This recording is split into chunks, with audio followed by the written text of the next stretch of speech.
or contre sang. Voilà ma réputation, le slogan dont je tire ma subsistance.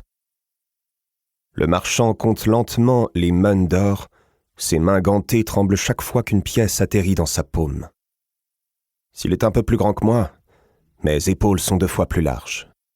« Dépêchez-vous !» je grommelle. « Je n'ai pas toute la soirée. » Ma voix grave le fait sursauter. 2 mânes de bronze s'entrechoquent sur le sol. L'homme laisse rouler les pièces, mais s'arrête de compter. Sans doute envisage-t-il de les ramasser, par les 10 enfers. Toute cette histoire prend une éternité. Le voilà qui glisse enfin l'argent dans ma main, ma paye pour un nez et une jambe cassée. Puis il s'éloigne, sa cape à franges agitée par la brise nocturne. Homme de main, ce n'est pas une existence très noble, mais celle des aristocrates n'est pas terrible non plus. Je recompte mon argent en longeant les bâtiments couverts de suie. Tout y est. Je jette les pièces dans ma bourse, avant de la ranger dans la poche intérieure de ma veste. Derrière moi, ma dernière victime gémit dans l'obscurité de la ruelle. Si ce type ne se décide pas à la fermer, les Hales auront fini de le picorer avant l'aube. Et ce connard de riche marchand n'a pas payé pour un assassinat. « Peux-tu cesser tout ce boucan ?» je demande. Les gémissements s'interrompent. « Merci, dis-je. » Le mec se tait, choqué par ma politesse ou étouffé par sa propre douleur. J'envisage de l'aider, comme toujours. Mais ce n'est plus mon affaire, ni mon problème. Mon travail est terminé, peu importe le message que le marchand tenait à faire passer à ce gars. Ses pensées ne mènent nulle part.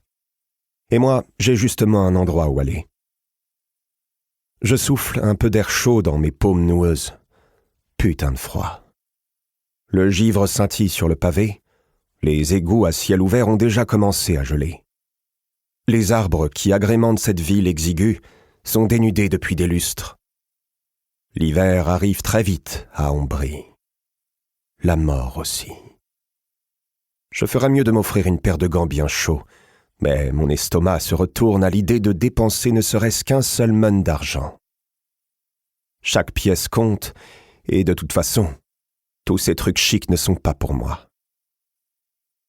Quand j'arrive rue du Pouce, 2 couples bien habillés s'écartent en m'apercevant. Ils portent des manchons de fourrure et des chapeaux à plumes hors de prix. Connards. Ils s'éloignent pour me laisser passer, puis disparaissent comme si j'étais contagieux. Je suppose que si ma taille n'intimide pas forcément les autres, la cicatrice qui barre mon visage fait très bien l'affaire. Les gens gardent leur distance. Tant mieux. Avec un grognement, j'ouvre d'un coup d'épaule la lourde porte en bois du bière et boucherie. J'ai connu des bouges plus propres et plus agréables, avec une bouffe bien meilleure, mais ils ne me correspondent pas. Cette taverne est chaude, pas étouffante. Animée sans être trop bruyante, et je n'ai besoin de rien d'autre. Le bière et boucherie, c'est chez moi. C'est là que j'ai commencé à faire mes affaires il y a 10 ans. À 15 ans révolus, je me suis installé dans un coin, 20 kilos de muscles en moins, aucune cicatrice au visage. Tout le monde sait ce que je fous ici, mais comme j'assure aussi la sécurité de l'endroit, on regarde ailleurs. Je prends place sur mon tabouret habituel au bout du bar. Yuri me repère, puis me sert une pinte. Il doit avoir 40 ans, ou 60. Qui sait, avec son crâne chauve. Il n'est pas du genre bavard, et j'aime bien ça. Il fait glisser la bière sur le bois usé. Le verre est relativement propre. « On te cherche !» Je hausse un sourcil en avalant une gorgée de bière. On me cherche toujours. Bagarre, meurtre, tabassage en règle. Rien de nouveau. Et alors ? Yuri jette le torchon du bar sur son épaule, puis se penche en avant.